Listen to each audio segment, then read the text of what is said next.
কোরআনে পেয়েছি সূরা ইয়াসিনের ভেতরে ওয়ামতাজুল ইয়াউমা আইয়ুহাল মুজরিমুন।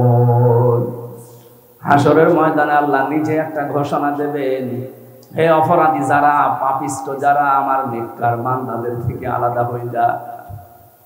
আজ হয়তো আমার অপরাধগুলো শরীরে লেখা নেই, এজন্য নাকি টের পাই না। কিয়ামতে কিন্তু এগুলো সব লেখা থাকবে, কে কোন ধরনের অপরাধ করেছে। ময়দানে মাহশারে যদি আল্লাহ বলে হামজা আজকে আমার নেককার বান্দা বান্দীদের থেকে তুই বের হয়ে যা, কি অবস্থা তৈরি হবে ওইটা সামনে নিয়ে আপনি বলেন। এজন্য হক কথাগুলো আমার ছড়ানো দরকার। আপনি যদি মেনে নিতে পারেন তো ভালো, আপনার কপাল খুলবে। যদি মেনে নিতে না পারেন, আপনার জন্য আল্লাহ আগুন তৈরি করে রেখেছে। ইন্না আ'তাদনা লিয-যালিমিনা নারা। আল্লাহ বলেন আমি নিজে তার জন্য আগুন তৈরি করে রাখলাম। বলেন নাউযুবিল্লাহ।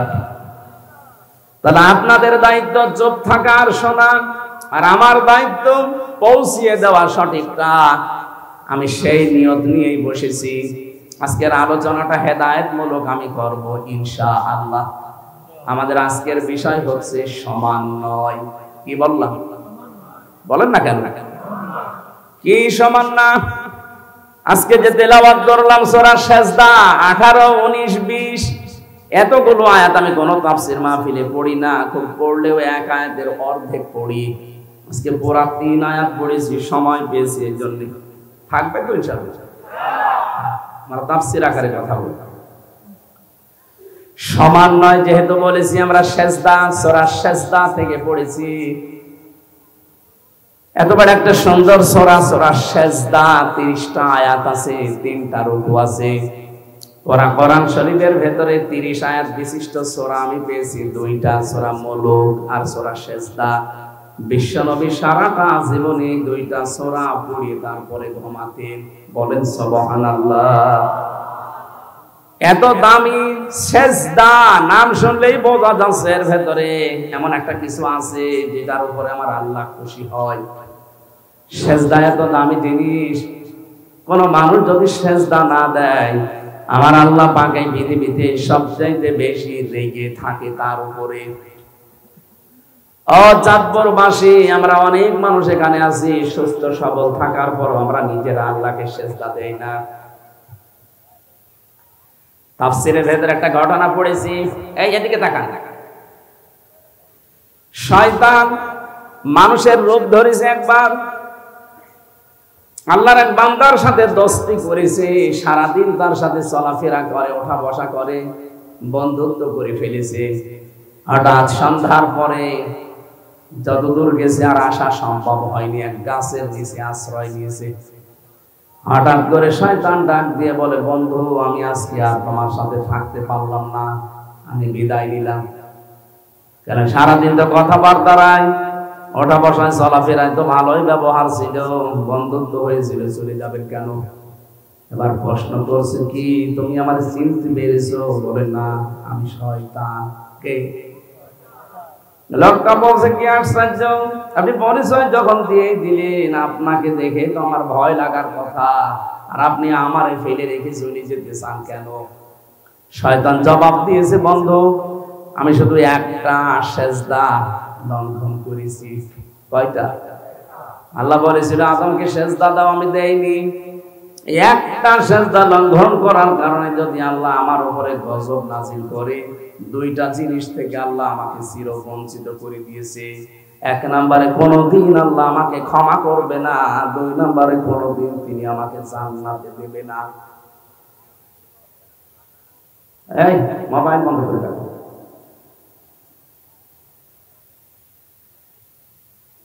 অথচ আজকে 24 ঘন্টা তোমার সাথে আছি, 24টা ঘন্টায় তোমার উপরে 17টা সেজদা ফরজ ছিল। কয়টা? 17টা সেজদা অন্তত ফরজ। 34টা সেজদা ফরজ ছিল, 17 দুগুণে একটা সেজদাও তুমি তো দিলে না। আমার ভয় হচ্ছে আমি একটা লঙ্ঘন করে যদি গজব প্রাপ্ত হই, তুমি 17-34টা সেজদা দাওনি, আল্লাহ যে কি গজব নাযিল করবে তার কারণে আমিও পুলিশ আর কারণে যেতে পারি। চাঁদপুরবাসী যেহেতু এলাকা মুসলমান বেশি, অন্য ধর্মের লোক সেরকম নেই, আমরা জানি সেজদা দেন না। আপনি মুসলমান দাবি করেন কোন কারণে? নবীজি জানিয়েছেন একজন অমুসলিম আর মুসলমানের ভেতরে পার্থক্য প্রথম এইটা যে মুসলমান সেজদা দেবে, অমুসলিমরা সেজদা দেয় না। সুতরাং আমি নামাজের বিষয় আর বলবো না, আজকে ট্রান্স দিলাম। আপনি মুসলমান দাবি করতে হলে মাস্ট বি আপনাকে সেজদা দেওয়া লাগবে।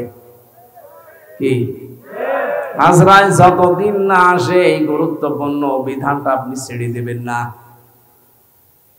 সেজদা যদি কেউ ছেড়ে দেয় ফরজটা, তাহলে আল্লাহ বলেন আমি নিজে ওর দায়িত্ব ছেড়ে দেই। আল্লাহ যদি আপনার দায়িত্ব ছেড়ে দেয়, আপনি 1 সেকেন্ডও শুদ্ধভাবে চলতে পারবেন না।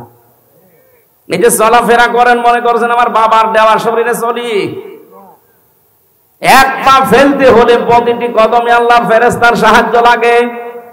প্রত্যেকটা কদমে কদমে আল্লাহ ফেরেশতা দিয়ে রেখেছেন। যদি ওনারা দায়িত্ব পালন না করে আপনি হাঁটতেও পারবেন না। এই জন্য আল্লাহ জানিয়েছেন আমি যখন দায়িত্ব ছেড়ে দেব তখন পদে পদে বিপদে পড়বে।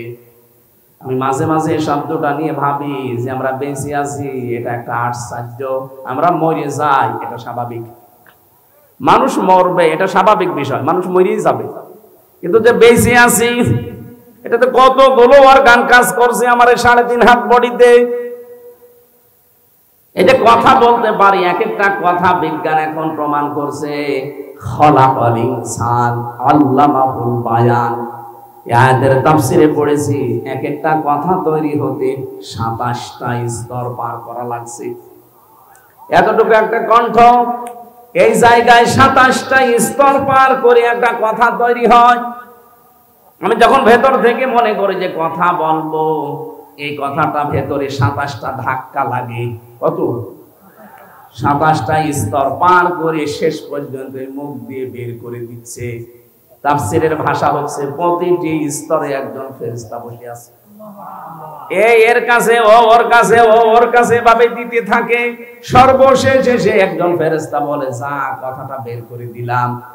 যদি একজন ফেরেশতাও দায়িত্ব পালন না করে আপনি জীবনেও কথা বলতে পারবেন না, শুধু গান ও শব্দ করবেন। কথাটাই যদি এই হয়, বাকি এখনো যেগুলো আছে এগুলো আরো গুরুত্বপূর্ণ। এই মাথার ভেতরে সামনে আছে ফ্রন্টাল লব, অক্সিপিটাল লব, প্যারাইটাল লব, এরকম 70টা জিনিস দিয়ে সাজানো এই মাথাটা। এক একটা বিষয়ের উপরে 6টা 8টা 12টা করে তার দেওয়া আছে। কম্পিউটার এখানে ভেড়ান, আপনাকে আমি দেখাচ্ছি, এই মুহূর্তে আপনার ঈমান আরো বেড়ে যাবে। কি ঘিসিমিসি করা আছে এর ভেতরে। প্রত্যেকটা তার আমাদের এই শরীরের 24 ঘন্টা কাজ চালাচ্ছে।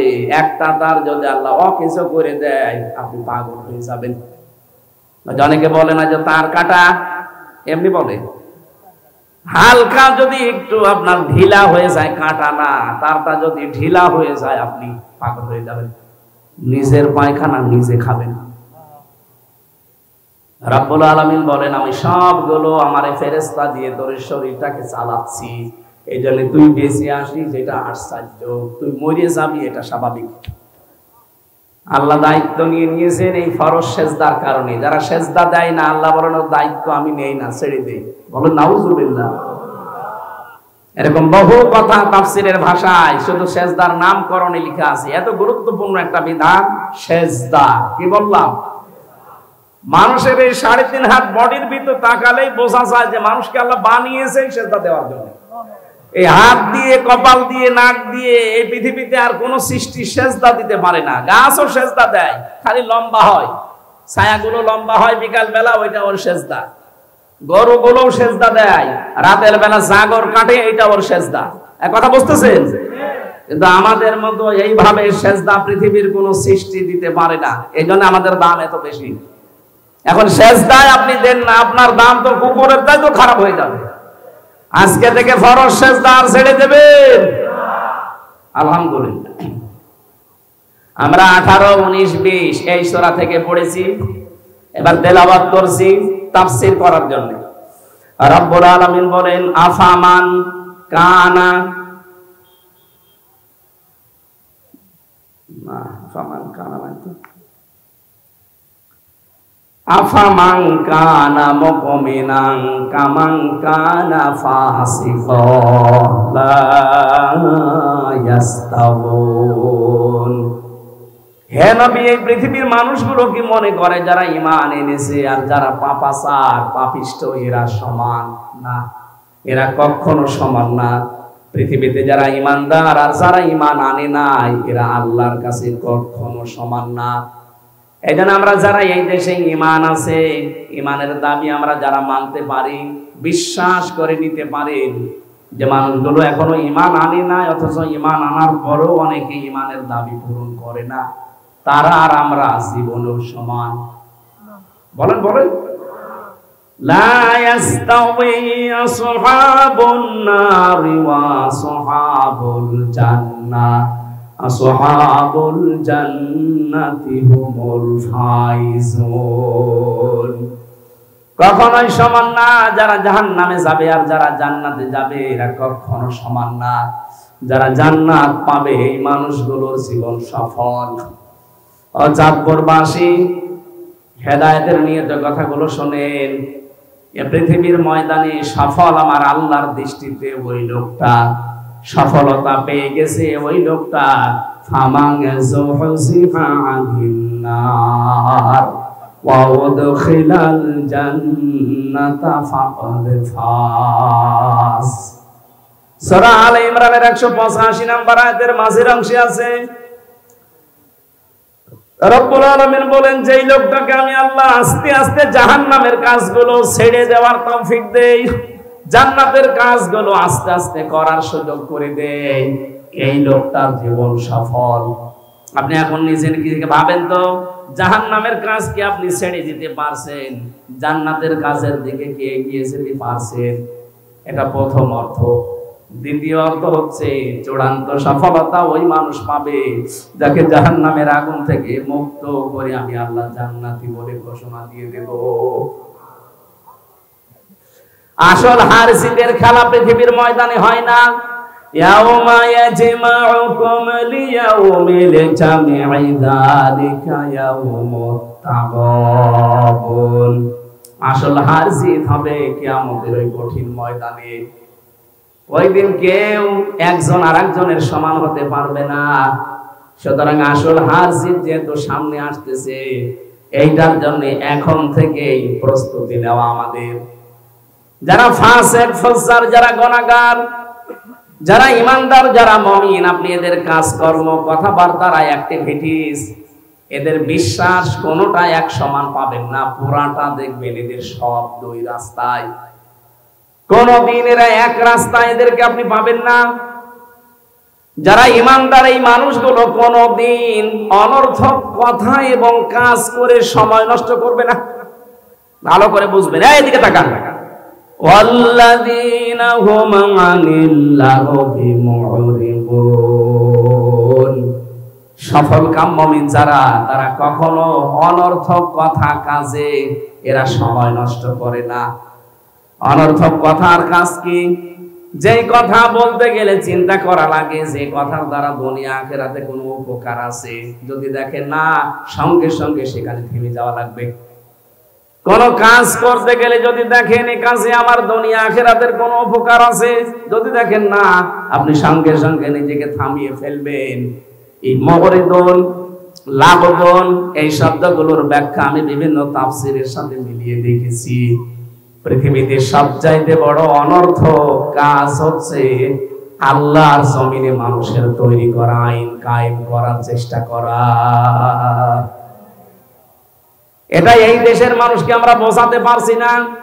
কোরআনের পাখি 50টা বছর চেষ্টা করেছিল এটা বোঝানোর, যে আপনারা লাভবন থেকে বিরত থাকেন, অনর্থক কাজ থেকে, অনর্থক কর্ম থেকে নিজেকে বিরত রাখেন, নয়তো সফল হতে পারবেন না। এটা 50টা বছর তিনি একটা কথা বুঝিয়েছেন। চামড়া আমাদের এত মোটা, গন্ডারের মতো, কাতো কত দিলে নাকি 3 দিন পরে টের পায় গন্ডার। এক লোক শ্বশুর বাড়ি যাচ্ছিল, রাস্তার পাশে দেখছে একটা গন্ডার বাঁধা। গন্ডার কি কাকুকুতু দিয়েছে। কাকুকুতু বলছেন না, দেখে না গন্ডার হাসে না। 3 দিন পরে শ্বশুর বাড়ি থেকে আসার সময় দেখছে গন্ডার হাসতেছে। ডাক দিয়ে বলে, বন্ধু 3 দিন আগে তোমারে কাকুকুতু দিলাম, তখন তো হাসলে না, এখন হাসতেছ। গন্ডার বলে, বন্ধু এই 3 দিন পরে চামড়া ভেদ করে আমার কাকুকুতু লেগেছে। গন্ডারের কাকুকুতু লাগে কয়েকদিনের ভেতরে, আর আমাদের না না, অনেকে বলছে সঙ্গে সঙ্গে। কিসের সঙ্গে সঙ্গে? এত কাতুকুতু দেওয়া হয় কোরআন দিয়ে, হাদিস দিয়ে, আখিরাতের কথা দিয়ে, কয় কিছুই তো মনে হয় না, আগে যা ছিল তাই। এজন্য আজকে আমরা কাতুকুতু দিচ্ছি কোরআন দিয়ে, যারা অনর্থক কথা এবং কাজে আছে। পৃথিবীতে যত অনর্থক বিষয় আছে, সবচাইতে অনর্থক হচ্ছে মানুষের তৈরি করা আইন।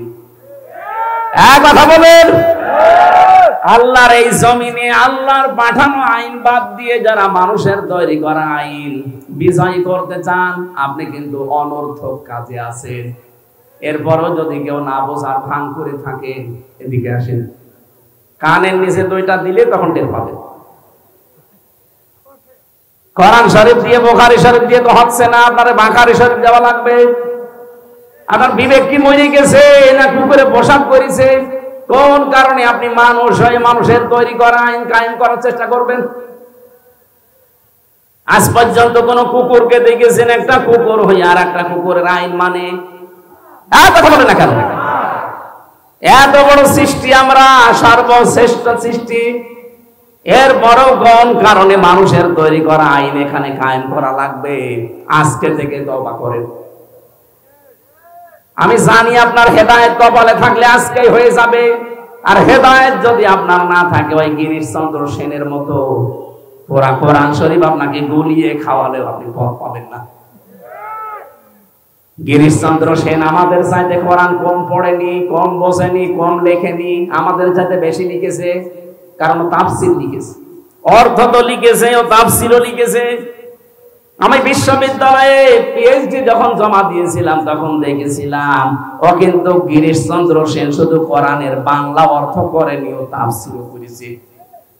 এখানে যারা আলেম বসে আছে জিজ্ঞাসা করেন তো, প্রতিটি শব্দের কোরআনে কারিমে যত শব্দ আছে প্রতিটি শব্দের অর্থ বলতে পারবে এরকম আলেম এখানে আছে না? কেউ বুকে হাত দিয়ে বলার সাহস নেই, আমিও না, কারণ আমি পড়েছি কিন্তু আমার মনে নেই, আমার এখন দেখা লাগবে। অথচ একটা হিন্দু মানুষ পুরা কোরআন শরীফের তো একটা শব্দের একা একটা অর্থ না, একাধিক অর্থ ওর জানা ছিল, না তো তাফসীর করলো কি করে? এক একটা শব্দের একাধিক অর্থ আপনার জানতে হবে, এবং শব্দের ভাঙা কি করে শব্দ ভাঙা লাগে, পরিবর্তন করা লাগে, এইটা আপনাকে আগে জানা লাগবে। ওই যে আমি শব্দ বললাম না, সামিয়া, সামিয়া দিলে এমনি অর্থ হবে শোনো, আর ফাস্তামিউ দিলে গুরুত্ব সহকারে, মনোযোগ সহকারে। মানিত্তাবাআল হুদা বিগাইরিল কোরআন আদাল্লাহুল্লাহ, তিরমিজি শরীফের হাদিস।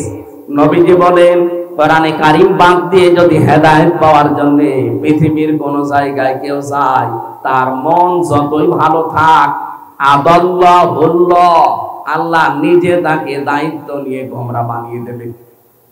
শব্দটা কিন্তু আদাল্লা ইয়াদিল্লু, এটা বাবে ইফাল, আসল শব্দ দল্লা, দল্লা ইয়াদিল্লু। এর বাংলা অর্থ দাঁড়াবে, যদি সোলাসি মুজাররদ থেকে আসে, 3 অক্ষর বিশিষ্ট শব্দ থেকে আসলে বাংলা অর্থ হবে আপনি নিজেই নিজেকে গোমরা বানিয়ে ফেলেছেন। কিন্তু আদাল্লা বাবে ইফাল থেকে আসার কারণে অক্ষর বেড়ে গেছে, এজন্য বাংলা অর্থ দাঁড়াবে আপনি হয়তো গিয়েছিলেন, আপনার নিয়ত ভালো ছিল, কিন্তু কোরআন সেখানে চলে না, কোরআনের কর্মসূচি নেই। এই জন্য আল্লাহ নিজে দায়িত্ব নিয়ে আপনাকে আরো গোমরা বানিয়ে দেবে। এখানে একটা শিক্ষা আছে, বলেন তো হেদায়েত দেওয়ার একচ্ছত্র মালিকানা কার? নাকি আমাকে হালকা পাতলা আল্লাহ দিয়েছে? এই যে প্রথম থেকে তো ওইটাই বলছি যে হেদায়েতের মালিক আমি না, নবীকে পর্যন্ত আল্লাহ দেয়নি। ইন্নাকা লা তাহদি মান আহবাবতা ওয়ালাকিন্নাল্লাহা ইয়াহদি মান ইয়াশা ওয়া আ'লামু বিল মুহতাদিন। হে নবী, আপনি যাকে ভালোবাসেন তাকে হেদায়েত দিতে পারবেন না, আমি আল্লাহ যাকে পছন্দ করি তাকে দেই, আর আমি জানি যে হেদায়েত পাবে কি। আ'লামু ইসমি তাফসীর। এবার আসেন তো আয়াতের শিক্ষা এবং ব্যাখ্যা কি। বিশ্বনবী নিজের আপন চাচাকে বহু চেষ্টা চালিয়েছিলেন হেদায়েত দেওয়ার জন্য, কিন্তু পারেন নাই, কারণ তার মন ছিল না। কি ছিল না? বলেন বলেন। এই গিরিশচন্দ্র সেন, এই বেটা কোরআন শরীফ পড়েছে, বুঝেছে, লিখেছে, কিন্তু ওর মন নেই, হেদায়েত পাওয়ার মতো ওর মন ছিল না। এই জন্য আল্লাহ ওকে হেদায়েত দেয়নি। মরে যাওয়ার পরে ওর জানাজাও হয়নি, কাফন দাফনও দেয়নি, পুড়িয়ে ফেলেছে। আমি যেটা বোঝানোর জন্য হাদিসটা বললাম, আদাল্লাহুল্লাহ, নবীজি বলেন আল্লাহ নিজে তখন দায়িত্ব নিয়ে নেয় আপনাকে খারাপ বানাতে। আল্লাহ যদি হেদায়েত দেওয়ার পরিবর্তে খারাপ বানিয়ে দেয়, কোন বাবা আছে আপনাকে হেদায়েত দিতে পারে বলেন তো? আরো জোরে বলেন। এই জন্য হাদিসের বাস্তবতা আমরা দেখতে পাই বাংলাদেশে 48,000 পীর এই দেশে সরকারি জরিপে কত? 48,000। অধিকাংশ দরবারে দেখবেন কোরআন চলে না, কোরআনের নিয়ম নীতি কর্মসূচি সেখানে নেই, সেখানে চলে বাবাদের নিয়ম। বলেন। এখানে হাজারো মানুষ ভালো হওয়ার নিয়তে যায়, কিন্তু ভালো হওয়ার পরিবর্তে আরো মুশরিক হয়, পীরের পায়ে সেজদা করে। এরকম পীর দেশে নেই? আপনার থানায় আছে? আমার কাছে হুজুর কিছু জানে না, সব খবর আমার কাছে আছে। মানুষ হয়ে যারা মানুষের সেজদা নেয়, এটা টাটকা নির্ভেজাল মুশরিক। কথা বলেন। আমার কুষ্টিয়ার লালনের মাজারে মানুষ যায় ভালো হওয়ার নিয়তে, অথচ আগে গাঁজা খেত না, ওখানে গিয়ে গাঁজা খায়। ওকে ভালো হয়েছে না খারাপ হয়েছে? খারাপ হইলো কেন? কারণ ওখানে কোরআন নেই, কোরআনের কর্মসূচি আপনি পাবেন না। ওখানে শুধু প্রকাশ্যে সেজদা হয় লালনের মাজারে। অনেকে বউ ছেলে মেয়ে সব নিয়ে চলে যাচ্ছে কুমিল্লা, চাঁদপুর, নোয়াখালী থেকে, মনে করে যে আল্লাহর ওলি ঘুমিয়ে আছে, যায় যে দেখে শুধু গাঁজা।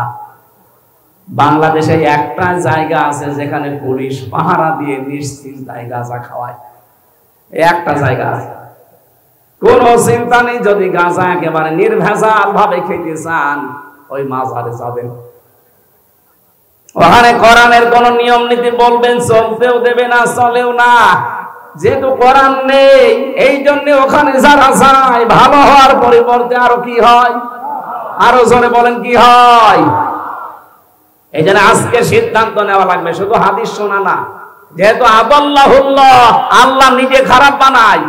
বাংলাদেশে যেই দরবারে কোরআন চলে না, কোরআনের নিয়ম নীতি নেই, ওই দরবারের প্রতিষ্ঠাতা যদি আমার বাবাও হয়, আমি ওখানে আর নেই। বলেন, এটা মানা যাবে না ইনশাআল্লাহ? এই থানা থেকেই শুরু করবে নাকি? এই থানা এসব নেই? আছে। দ্বিতীয় পয়েন্টটা বলি নাকি এটা বাদ দিয়ে দেবো?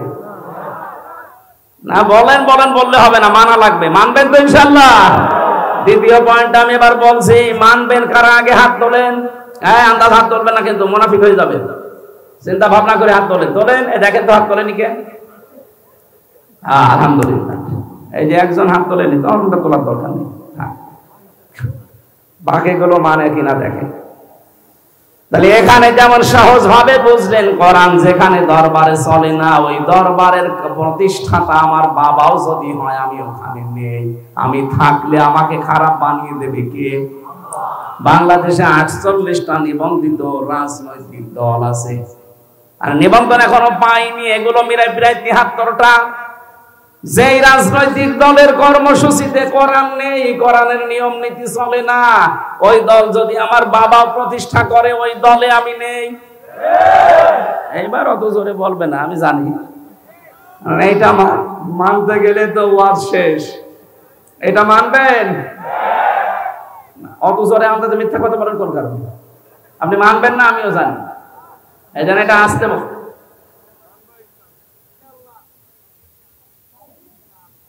অন্তত এই সামিয়ানার নিচে যারা আছেন তারা তো বলেন যে কোরআন যেই দলে নেই, ওই দল যদি আমার বাবাও তৈরি করে থাকে, ওই দলে আমি আজকে থেকে আর নেই। কারণ ওখানে যদি আমি থাকি আমাকে গোমরা বানিয়ে দেবে কে? যান, ওয়াজ হয়ে গেছে, এবার মোনাজাত করি। যে না মানে এর চাইতে আর কি দামি ওয়াজ আছে বাংলাদেশে দেখা, আমি সেই ওয়াজ করব। ওয়াজ হয়ে গেছে না, মেনে নিতে পারলে এটাই যথেষ্ট।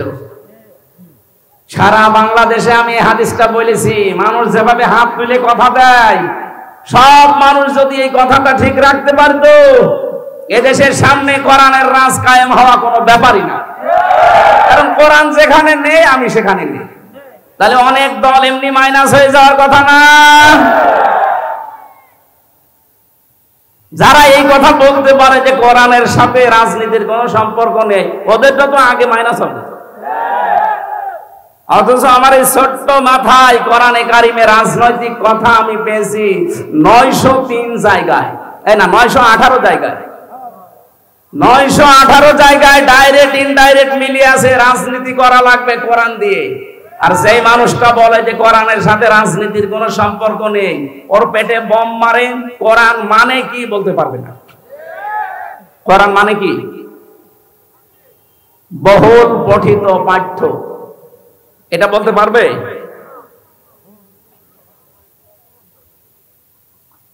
আমার ভাইরা, আমি যে আয়াত পড়েছিলাম লাভবন শব্দের ব্যাখ্যা দেওয়ার জন্য, এই পৃথিবীতে যে মানুষগুলো মানুষের তৈরি করা আইন কানুন কায়েমের জন্য চেষ্টা চালান, আপনি কিন্তু অনর্থক কাজে আছেন। সময়টা নষ্ট করেন না। কিয়ামতের দিন যদি জান্নাত পেয়েও যান, কোন জিনিসের জন্য আপনার আফসোস হবে না, শুধু একটা জিনিসের জন্য আপনার আফসোস হবে, যে এই সময়টা আপনি অনর্থক ব্যয় করেছেন। এক কথা বলছেন না কেন? জান্নাতীর মানুষদের কোনো আফসোস মনের ভেতরে আসবে না, শুধু একটাই আফসোস আসবে, যে অনর্থক যে সময়গুলো আমি ব্যয় করে ফেলেছি, অনর্থক কাজে আমার সময়টা ব্যয় হয়ে গেছে। আজ বাংলার কত মানুষ না বুঝে হোক বুঝে হোক নিজেদের জীবনের সময়গুলো সব অনর্থক কাজে ব্যয় করছে। আমি জেলখানার ভেতরে বাবর মিয়াকে দেখেছিলাম, এই যে লুৎফুজ্জামান বাবর, কয়েকদিন আগে বের হয়েছে। ওনার পাশের যে ছেলে আমি ছিলাম, দেখতাম কি জিকির করছে, লোকটা মনে হচ্ছে একেবারে টাটকা খাস আল্লাহর ওলি হয়ে গেছে। 17 বছর জেল খাটল। আমি আর একজনকেও পেয়েছি জেলখানায়, ইসলামী আন্দোলনের সিপাহসালার, আমাদের রাহবার জনাব এটিএম আজহারুল ইসলাম। আল্লাহ রাব্বুল আলামিন লুৎফুজ্জামান বাবরের মতো তাকেও যেন আমাদের মাঝে আবার ফিরিয়ে দেন। তার জীবনেও 17 বছর কেটে গেল। রাব্বুল আলামিন কোরআনের পাখিকে তুমি আর ফেরত দিলে না, জালেমদের হাতে তুলে দিলে, অন্তত এই মানুষটাকে আমাদের মাঝে ফেরত দাও। তার বহু স্যাক্রিফাইস আছে ইসলামের জন্য। তার যে মেধা, তার যে যোগ্যতা, তার যে লেখাপড়া আমি দেখেছি। জেলের ভেতরে প্রায় 300-র উপরে বই পেয়েছি তার ঘরে। তার মাথা, এটা মাথা না কম্পিউটার। বলেন তো, একটা মানুষ 300টার উপরে বই যদি শুধু জেলখানায় পড়তে পারে, বাইরে সে কত বই পড়েছে। আমাদের মাঝে মাঝে বই পাঠাতো কারারক্ষীকে দিয়ে, বলতো হামজাকে দিবা। কারাগারে রাত দিন এই বইটা আমি পড়েছিলাম প্রায় 7 বার এই 3 বছরে। ওটা পড়লেই যেন ঈমান বেড়ে যায়। উনি আমাকে পাঠিয়েছিল প্রোডাক্টিভ মুসলিম, এটা পারিবারিক জীবন নিয়ে শুরু করা। এমন সুন্দর বই, পৃথিবীতে যত বই আমি পড়েছি, তাফসিরের ভেতরে তাফহিমুল কোরআন 1 নম্বরে, আর সাধারণ জেনারেল বইয়ের ভেতরে এই প্রোডাক্টিভ মুসলিম 1 নম্বরে। আপনারা থাকলে কিনে পড়বে। পারিবারিক জীবন থেকে শুরু করা, পরিবর্তন হয়ে যাবে ইনশাআল্লাহ। আমার ভাইরা, আমি আবার স্মরণ করাচ্ছি, যারা অনর্থক কাজে আছেন, কর্মে আছেন, এখনই আপনি নিজেকে থামান, নয়তো আফসোস যখন শুরু হবে চোখ বন্ধ হওয়ার পরে, কোনোদিন কিন্তু এই আফসোস আর শেষ হবে না। আজকে বারবার বলছি তো, অনেকের মন খারাপ হচ্ছে যে ছাতা বলে কি।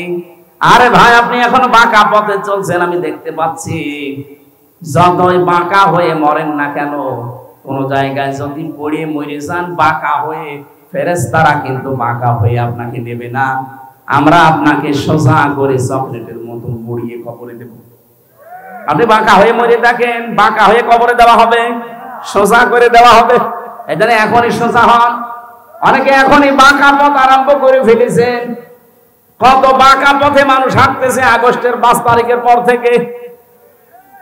সাদাবাজি করা সোজা পথ না বাঁকা পথ? এক কথা বলছেন না কেন? এটা যারা করছেন তারা থামবেন।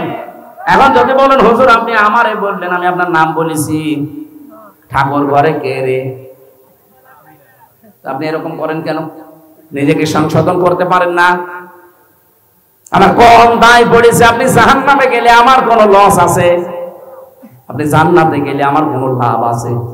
আমার লাভ লস একটা আছে। আমি যদি সঠিকটা তুলে না ধরি, কিয়ামতের দিন মামলায় বিচারে যখন শুরু হবে তখন আমি ধরা খেয়ে যেতে পারি। তখন এই লাখ বোনের ব্যাখ্যা আল্লাহ যখন জিজ্ঞাসা করবে, তখন আপনি আমার দিকে তাকিয়ে বলবেন এই যে হামজা গিয়েছিল আমাকে বলেনি। পৃথিবীতে যত লাখ বোন আছে, অনর্থক কাজ আছে, আমি তো বললাম 1 নম্বরে এইটা মানুষের তৈরি করা আইন। এটা লাখ বোনের ব্যাখ্যায় পেয়েছি। আপনি ইবনে কাসির খোলেন, যত তাফসীর আমি পড়েছি লাখ বোনের ব্যাখ্যায় মানুষের তৈরি করা আইন কানুন, এগুলো সব লাখ বোন অনর্থক কাজ। এটার জন্য আপনি সময় ব্যয় করেন, এটার জন্য আপনি শ্রম দেন, এটার জন্য আপনি দল করেন, এইটার জন্য আপনি আন্দোলন করেন। আপনার বিপরীত যেটা সেইটার জন্য আমরা করি, আর আপনি আমাদেরকে ধর্ম ব্যবসায়ী বলেন। এক কথা বলেন না কেন? সূরা নিসা ৭৬ নম্বর আয়াত খুলবেন, 5 নম্বর পারা 9 নম্বর পৃষ্ঠা, প্রথম নম্বর লাইনে আছে আল্লাযীনা আমানু ইউকাতিলুনা ফি সাবিলিল্লাহ ওয়াল্লাযীনা কাফারু ইউকাতিলুনা ফি সাবিলিত তাগুত ফাকাতিলু আউলিয়াশ শাইতান ইন্না কাইদাশ শাইতানি কানা দাঈফা। বলেন আল্লাহু আকবার। এই দুনিয়ায় যারা ঈমানের দাবি করবে তারা লড়াই সংগ্রাম করবে, তারা যুদ্ধ জিহাদ করবে, কিন্তু রাস্তাটা হবে আল্লাহর। আর যারা কাফের ওরা লড়াই সংগ্রাম করবে, ওরা যুদ্ধ জিহাদ করবে, কিন্তু রাস্তা হবে তাগুতের শয়তানের। আল্লাহ এতটুকু শেষ করে দেননি, ফাকাতিলু, তোমরা সংগ্রাম চালিয়ে যাও, লড়াই চালিয়ে যাও। ফাকাতিলু একজন না বহু বচন, এটা ফাকাতিলু আউলিয়া শয়তান, যারা শয়তানের অনুচর আছে, শয়তানের যারা অনুসারী আছে তাদের বিরুদ্ধে। একথা কার? আপনার উদ্দেশ্য থাকা লাগবে আল্লাহর এই আইনটা কি করে এখানে দাঁড় করানো যায়, কায়েম করা যায়। কারণ এইটাই নবীদের উদ্দেশ্য ছিল।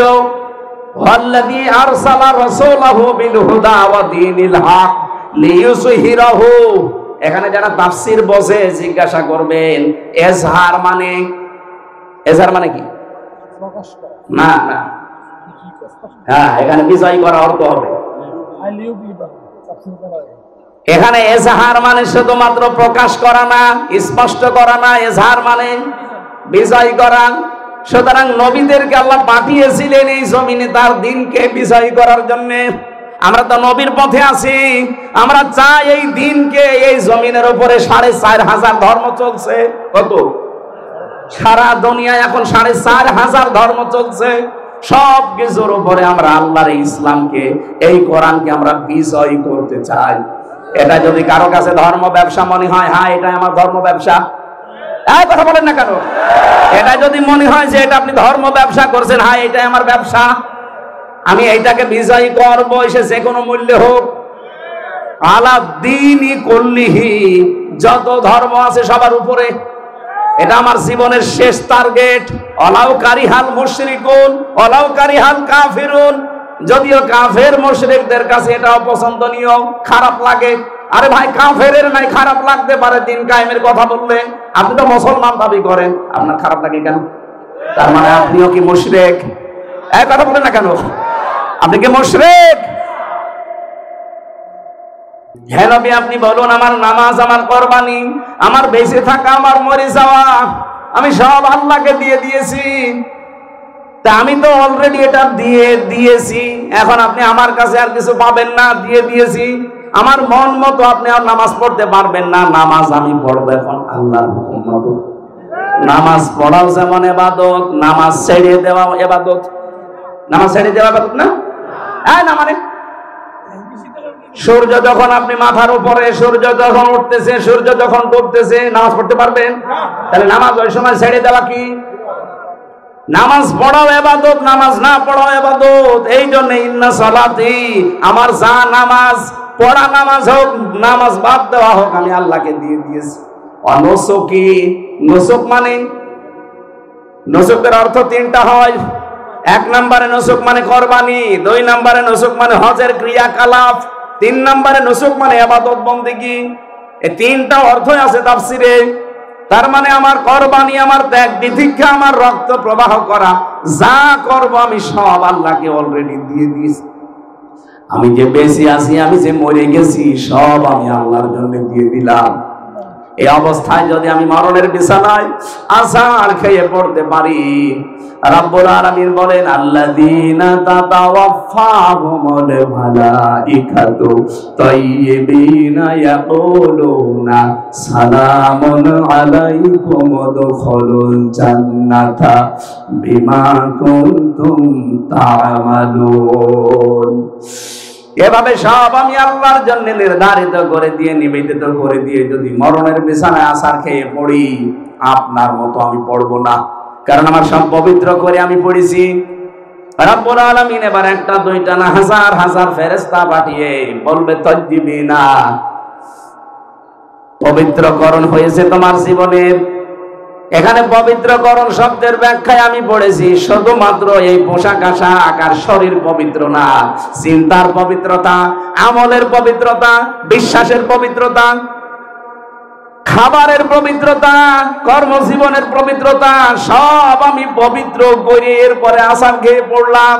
ফেরেশতারা এসেই বলবে সালাম, শান্তি আল্লাহর বান্দা তোমার উপরে, উদখুলুল জান্নাহ, ওই যে প্রবেশ করো জান্নাতে, বিমা কুনতুম তা'মালুন, যে কাজগুলো দুনিয়ায় করতে, এর প্রতিদান স্বরূপ আল্লাহ তোমার এই জান্নাত দিয়ে দিয়েছে। জান্নাতি মানুষ আর জাহান্নামী মানুষের বিপরীতটা আছে জাহান্নামী মানুষের ক্ষেত্রে।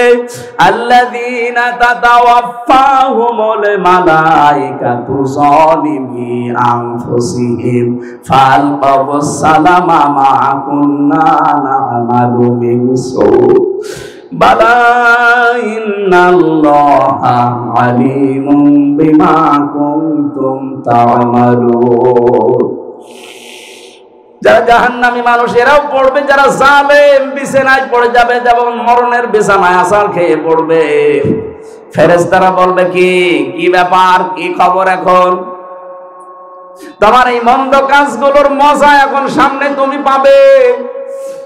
চাঁদপুরবাসী, সামনে এই দুইটা রাস্তায় খোলা আছে, কার জন্য কোনটা আছে নিজে আপনি টের পাচ্ছেন। ফাদখুলু, ফেরেশতারা বলবে প্রবেশ কর।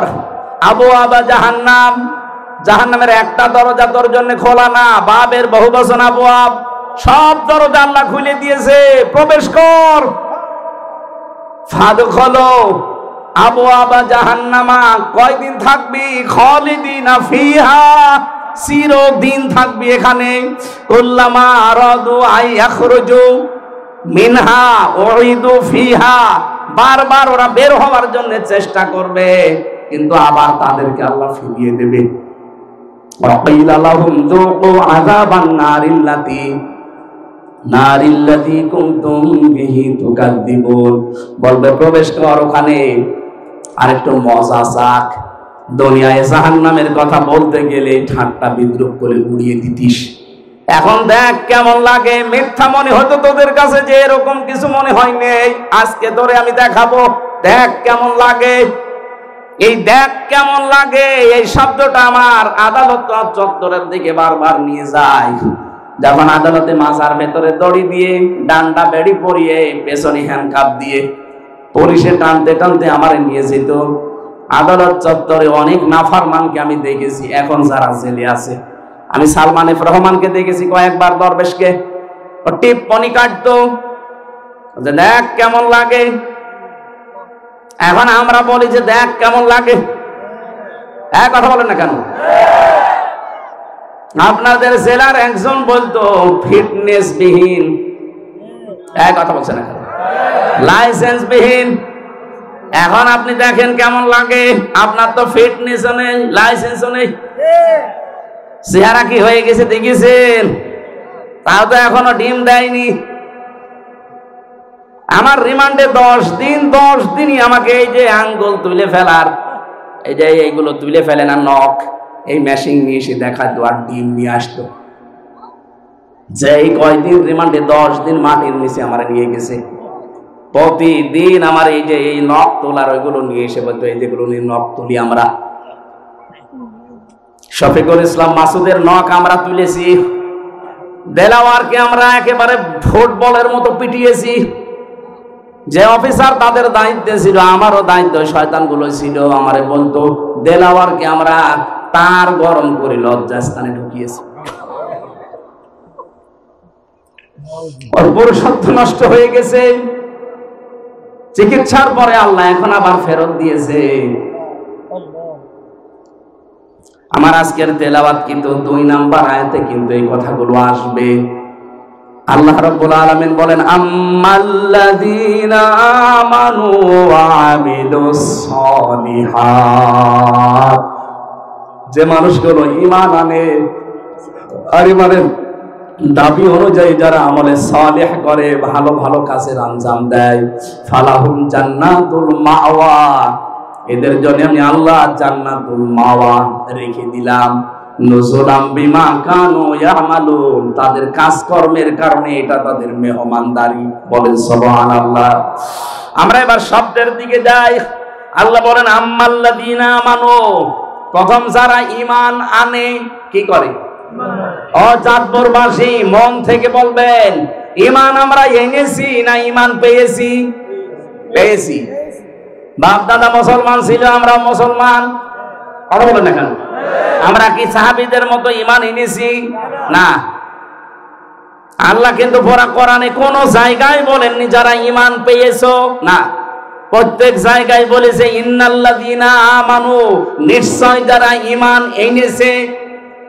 ঈমান আনা আর ঈমান পাওয়া এক জিনিস না। আমরা যেহেতু পেয়েছি এই জন্য মূল্য নেই। যদি আনা লাগতো বেলালের মতো, তাহলে আহাত আহাত করতেন, তারপরও ঈমান ছাড়তেন না। কথা বলে ঠিক কিনা? এবার আমার প্রশ্ন, ঈমান আনতে হলে কিন্তু একটা কাজ করা লাগে, তার নাম তাগুত ছেড়ে দেওয়া। তাগুত ছেড়ে না দিয়ে ঈমানের দাবি করলে ওর কোনো মূল্য নেই। এটাকে আমি বানালাম। সূরা বাকারার 256 নম্বর আয়াতের মাঝের অংশে আছে ফামাইয়াকফুর বিত-তাগুতি ওয়া ইউমিন বিল্লাহ ফাকাদ ইসতামসাকা বিল উরওয়াতিল উসকা লা ইনফিসামা লাহা আল্লাহু সামিউন আলীম। রাব্বুল আলামিন বলেন কেউ যদি ঈমান আনতে চায় তার প্রথম কাজ হবে সে যেন তাগুত ছেড়ে দেয়। তাহলে সে একটা মজবুত রশি ধারণ করবে যা কখনো ছিঁড়ে যাবে না। এই বাংলাদেশের দিকে তাকান, যারা ঈমান এনেছে কিন্তু তাগুত ছেড়ে দেয়নি, তাদের ঈমানের কোনো মূল্য আজ নেই। বাইতুল মুকাররমের ইমাম তাগুত ছেড়ে না দিয়ে ঈমান এনেছিল, বাতাস পাল্টিয়েছে, সেও পাল্টিয়ে গেছে। কথা বলেন। আর ডক্টর শফিকুল ইসলাম মাসুদ, দেলাওয়ার হোসেন, সাইদিনা দেলাওয়ার হোসেন যেটা শিবিরের সভাপতি ছিল সাবেক, ঠাকুরগাঁও বাড়ি, যেটা লজ্জাস্থানে তার গরম করে ঢুকিয়েছে জালেমরা। এরা ঈমান এনেছে কিন্তু তাগুত ছেড়ে দিয়ে। এজন্য 57 দিন রিমান্ডে ছিল, 57 দিন, তারপরেও তাদেরকে জালেমরা এক চুল টলাতে পারে না। আপনি এরপরও প্রমাণ চান? যারা ঈমান আনে তাগুত ছেড়ে দিয়ে তামাম দুনিয়া একদিকে গেলে আপনি তাকে টলাতে পারবেন না। আপনি দেখেন না দেলাওয়ার হোসেন সাইদি 13 বছর জেল খেটেছিল, লোকটা এক চুলও টলেনি। আমি তো ছিলাম শেষের দিকে, তাকে পেয়েছি আমি একদিন 10 মিনিট মাত্র।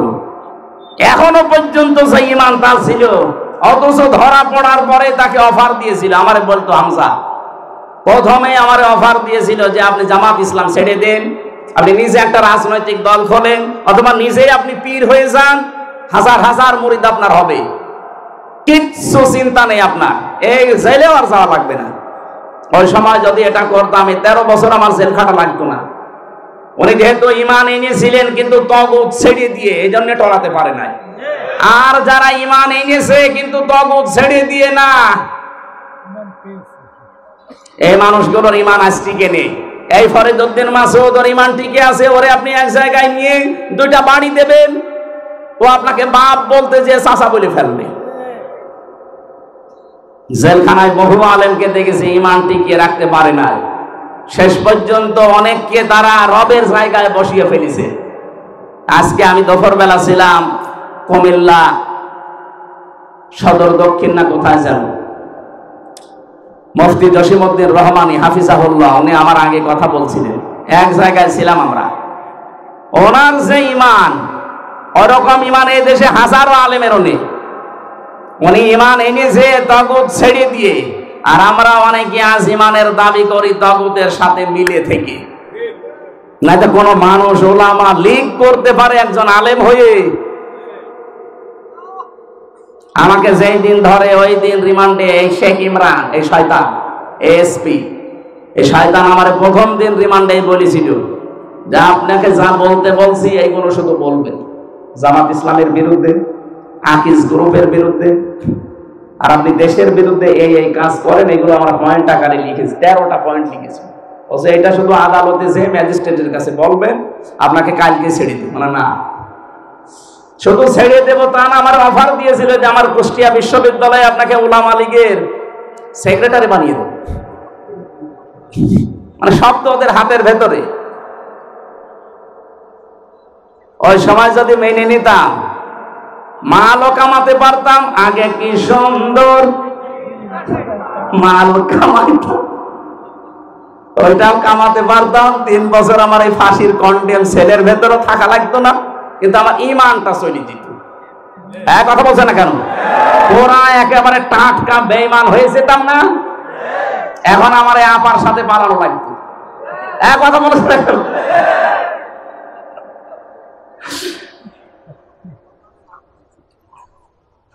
কোথায় গেলেন সেই ফিটনেস, সেই লাইসেন্স নেই আর, এখন সব শুকিয়ে গেছে।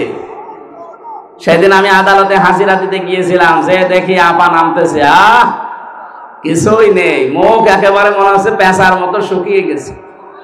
মানে পাশাপাশি তো নিয়ে যায়, ওনারে তোলে আর আমারে নামায়। জিজ্ঞাসা করতে গেলাম, আপা কেমন আছে? আর ফিটনেস নেই, লাইসেন্সও নেই, এখন থাকেন পড়িয়ে। এখন কয়েকজন পাগল হয়ে গেছে দেখছি, এই মানুষগুলো ঈমান ইসলামের বিরুদ্ধে, আলেমদের বিরুদ্ধে কথা বলছে। এই কিশোরগঞ্জের একজনের নাম শুনছি, আমি দেখতে পাচ্ছি, এই লোকটার নাম ফজু পাগলা। এই পাগল হয়ে গেছে, এর পাবনায় পাঠাতে হবে। 96% মুসলমানের দেশে এই লোকটা যে আরম্ভ করেছে আলেমদের বিরুদ্ধে, এ দেশটাতে আবার আগুন লাগাবেন নাকি আপনি? কয়েকদিন আগে শুরু করেছিল হারুন আঙ্কেল। এই হারুন আঙ্কেল মানে ওইটা না, ওই আরেকটা আছে চাঁপাইনবাবগঞ্জের, ওইটাও হারুন আঙ্কেল। ওইটা আর ওনার বউ 2 জন মিলে আরম্ভ করেছিল। আমার মনে হয় শয়তান এদেরকে মাঝে মাঝে নাড়া দেয়। এক কথা বলছে না কেন? এরা ঈমানের দাবি করতে 15.5 বছর দেখতাম মাঝে মাঝে কোরআনের আয়াত দিয়ে কথা বলতো। ঈমান এনেছে কিন্তু তাগুত ছেড়ে না দিয়ে, আমি যে বারবার প্রথম থেকে বলছি না যে মানুষের তৈরি করা আইন যারা দুনিয়ায় কায়েম করতে চায়, বিজয় করতে চায়, এরা সবচাইতে বড় অনর্থক কাজ। আপনি এই কাজে থাকবেন কোন কারণে? এখনই যদি মরে যান আপনি তো চির জাহান্নামী। আপনার বিশ্বাস হচ্ছে না যে আপনি জাহান্নামে যাবেন? সূরা নাহালের এই যে 36 থেকে 38 আয়াতগুলো পড়ে বাংলায় মিলান, যান, আপনি কোথায় যাবেন নিজেই টের পাবেন। এই জন্য ঈমান যারা আনতে চান আগে তাগুত ছেড়ে দেন। এই দেলাওয়ার ভাইয়ের মতো, মাসুদ ভাইয়ের মতো ঈমান আনতে হলে আগে তাগুত ছেড়ে দেন। তামাম দুনিয়া একদিকে যাবে, আপনাকে টলাতে পারবে না। আমিলুস সালিহাত, সালেহাত মানে আমরা মনে করি নেক কাজ শুধু, সৎ না। সালেহ মানে যোগ্য। সালেহ মানে কি? যারা আরবি গ্রামার জানে, আধুনিক ব্যাখ্যাগুলো বের হচ্ছে। সালেহ মানে যোগ্য। আমাদের যোগ্যতা অর্জন করা লাগবে। আজ চেয়ার বাংলাদেশে 16টা 28টা চেয়ারই এখনো আছে, কিন্তু যোগ্যতা সম্পন্ন মানুষ নেই। এই কথা বলছেন না কেন? কারণ এতদিন যারা ছিল তারাই আছে, তাদেরকে এখন আমার মনে হয় সংস্কার চলছে, সবগুলোকে ওখান থেকে নামিয়ে যারা বৈষম্যের শিকার ছিল এতদিন তাদেরকে বসাতে হবে। কিন্তু এই মানুষগুলো যোগ্য হওয়া লাগবে। যোগ্যতা সম্পন্ন মানুষ যদি আপনি বসাতে না পারেন, এই পৃথিবী দুর্নীতি মুক্ত করতে পারবেন না। যদি আমরা ঈমান আনতে চাই তাগুত ছেড়ে দিয়ে এবং যোগ্যতা অর্জন করি, ফালাহুম, তাদের জন্য আল্লাহ বলেন মাওয়াহুম, ফালাহুম জান্নাতুল মাওয়া, তার জন্য আমি জান্নাতুল মাওয়া রেখে দিলাম। এখন মাওয়া কি? আমরা অনেকে মনে করে জান্নাত, এটা জান্নাতের একটা দরজার নাম। মাওয়া কি বলেন তো? এখানে জান্নাত কয়টা? একটা। জান্নাতের দরজা বা স্তর 8টা না 100টা পেয়েছি আমি। 8টা আমরা প্রসিদ্ধ জানি, তার ভেতরে মাওয়া একটা। তার মানে ঈমান আনার পরে আমলে সালেহ যোগ্যতা অর্জন যদি করতে পারেন, আপনাকে আল্লাহ এমন একটা জান্নাতে প্রবেশ করাবে, নুজুলাম বিমা কানু ইয়ামালুন। আপনার এই কাজ কারবারের কারণে এটা আল্লাহর পক্ষ থেকে মেহমানদারি। এজন্য জান্নাতি মানুষের কাজ আর জাহান্নামী মানুষের কাজ। ওয়া আম্মাল্লাযীনা ফাসাকু ফামাওয়াহুমুন নার, যে মানুষগুলো ফাসেক পাপাচার, তাদের জন্য আল্লাহ আগুন বানিয়ে রেখেছেন। বলেন নাউজুবিল্লাহ। আমরা অনেকে এই দেশে মনে করি যে যা করি করি, কালেমা তো পড়েছি, জান্নাতে একদিন যাব। আরে ভাই, জান্নাতে আপনি যাবেন, কোনো অসুবিধা নেই, কিন্তু কালেমা তো টিকিয়ে রাখবেন নাকি? কালেমা যদি আপনার টিকে না থাকে, আমি 10টা পয়েন্ট তাফসীর থেকে লিখেছি, একটু দেখেন তো আপনার কালেমা ঠিক আছে কিনা। কোন মানুষ যদি কালেমা টিকিয়ে রাখতে চান, অবশ্যই এই 10টা কাজ আপনার জীবনে থাকলে আপনার কালেমা থাকবে না। মনে করবেন কালেমা কখন নষ্ট হয়ে গেছে। ওযু করলে ওযু যদি ভেঙে যায়, ওযু ভাঙে না? কয়টা কারণে? বলেন বলেন। ঈমান এনে রেখেছেন লা ইলাহা ইল্লাল্লাহু মুহাম্মাদুর রাসূলুল্লাহ পড়ে, কিন্তু ঈমানও যে ভেঙে যায় আপনি তো জানেন না।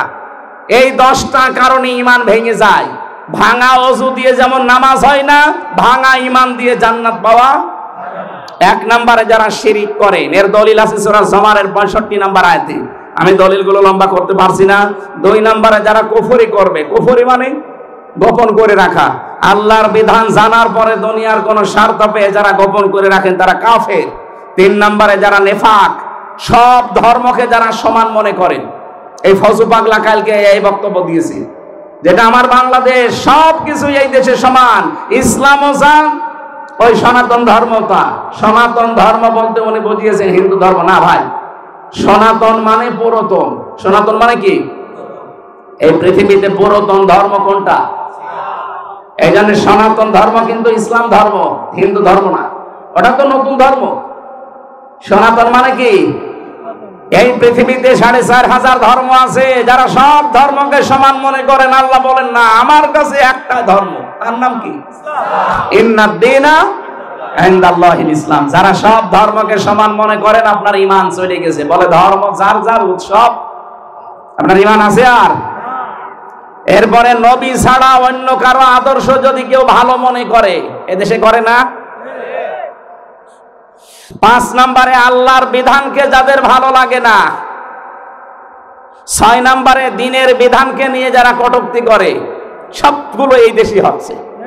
7 নম্বরে যারা জাদুকর, এই এলাকায় সব নেই, এই তাবিজ তোবাজ করে, জাদু করে মানুষের জীবন নষ্ট করে দেয়। নবীকে পর্যন্ত জাদু করেছিল।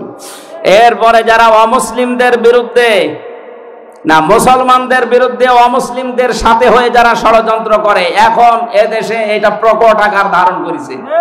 এদেশের মুসলমানদের বিরুদ্ধে ভারতের এই দাদা বাবুদের সাথে মিলে অনেকে কিন্তু ষড়যন্ত্র চালিয়ে যাচ্ছে। 4টা করেছে এই পর্যন্ত, এই 5 অক্টোবর থেকে আজ পর্যন্ত 4টা করেছে, একটাও সফল হয়নি। আনসার লিগ দিয়ে কথা বলছে না কেন? সচিবালয়ে আগুন লাগিয়ে কি? এরপরে হিন্দুদেরকে দিয়ে একটাও সফল হয়নি, আর হবেও না। যারা মুসলিমদের বিরুদ্ধে অমুসলিমদের সাথে মিলে ষড়যন্ত্র করছেন, আপনার ঈমান ভেঙে গেছে, আপনি যতই হাজ করেন। এরপরে বেশি কাউকে ইসলামের ঊর্ধ্বে মনে করা, এই দেশে আমার মনে হয় অনেককে ইসলামের ঊর্ধ্বে মনে করা হয়তো এখনো করা হচ্ছে। ইসলামের ঊর্ধ্বে কেউ আছে? 10 নম্বরে যারা ইসলামের কোন বিধানকে যারা ঘৃণা করেন, এটা সূরা সেজদার 22 নম্বর আয়াতে আছে। আমি ব্যাখ্যাগুলো আর লম্বা করতে পারছি না, কারণ আমি এমনিতে অসুস্থ। আমরা যে কথাগুলো বললাম, আমার ঈমান যেন ভেঙে না যায়। ভেঙে গেলে আপনি যতই লা ইলাহা ইল্লাল্লাহ বলেন, আপনাকে জাহান্নামে আল্লাহ পাঠাবে। বের হতে চাইবেন, আল্লাহ বের হতে দেবে না। এই আয়াতগুলো আমাদের বাস্তব জীবনে আল্লাহ যেন সেট করার তৌফিক দেন। কাফের এবং ঈমানদার দুইটা পথ আলাদা। আমরা ঈমানদারের পক্ষে আছি, কাফেরদের বিপক্ষে আছি। আল্লাহুম্মা আমিন।